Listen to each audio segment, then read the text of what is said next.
Mon boulot a brisé mon amour. Cela fait maintenant 3 ans que j'ai eu mon baccalauréat.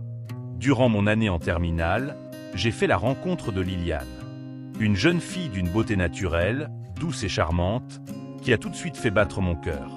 Très vite, nous sommes devenus inséparables. L'amour que nous partagions était sincère, pur, sans calcul.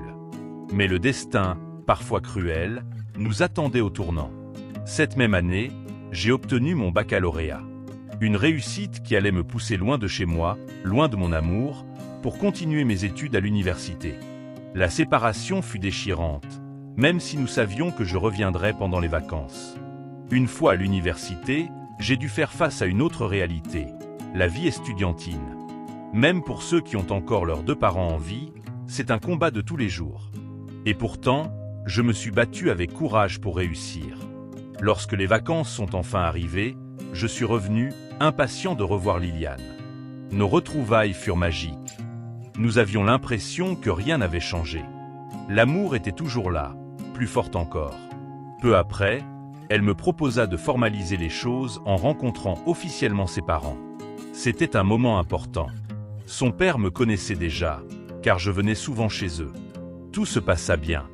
Son père, un homme respecté et influent de la localité, m'accepta. Mais le destin n'en avait pas fini avec moi. Quelques mois plus tard, le gouvernement lança un concours de police. Je décidai d'y participer. Contre toute attente, j'étais admis. La joie était immense. Mais cette joie fut de courte durée, car une nouvelle épreuve m'attendait, 8 longs mois de formation militaire. La formation militaire, ce n'est pas une simple école. C'est un champ de guerre psychologique. Réveil à l'aube, entraînements intensifs, cris, humiliations, douleurs musculaires, nuits blanches et surtout isolement total. Pas de téléphone, pas de contact, même pas avec ma Liliane. Après ces mois éprouvants, j'en suis sorti transformé. J'étais désormais un jeune policier. Et comme un coup du sort, je fus affecté dans ma propre localité. J'étais choqué. On dit souvent que nul n'est prophète chez soi. J'avais peur de la manière dont j'allais être perçu. Mais au fond de moi, j'étais heureux. Heureux, car j'allais enfin retrouver ma bien-aimée.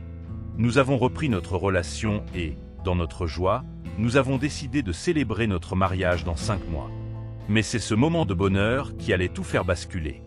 Un jour, alors que j'étais au service, le commissaire me confia une mission, interpeller un individu ayant refusé de répondre à une convocation judiciaire. Rien d'extraordinaire en apparence. Mais quand le véhicule de service s'est immobilisé devant une maison, mon cœur s'est arrêté. C'était la maison de mon beau-père. J'ai cru à une panne du véhicule. J'ai demandé à mon collègue s'il y avait un souci. Non, m'a-t-il répondu. C'est ici la mission. J'étais tétanisé. Comment allais-je gérer cela? Je n'avais pas le choix. Je devais suivre mes collègues. À l'intérieur, j'ai vu la scène que je redoutais le plus. Mon beau-père, menotté devant mes yeux, embarqué comme un vulgaire criminel par mes propres collègues. Je ne pouvais rien faire. J'étais un simple exécutant.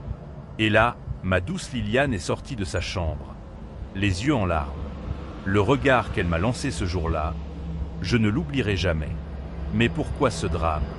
Liliane avait une petite sœur de 14 ans, une jeune fille instable qui fuguait constamment de la maison, passant de garçon en garçon.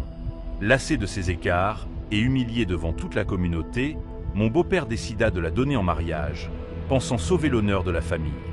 Mais la jeune fille s'était plainte au commissariat, dénonçant une tentative de mariage forcé avant l'âge de 18.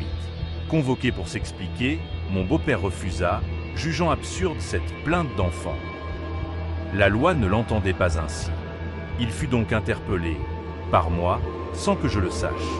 Il passa 3 jours en garde à vue. À sa sortie, il raconta à tout le village que c'est son propre futur gendre qui l'avait arrêté.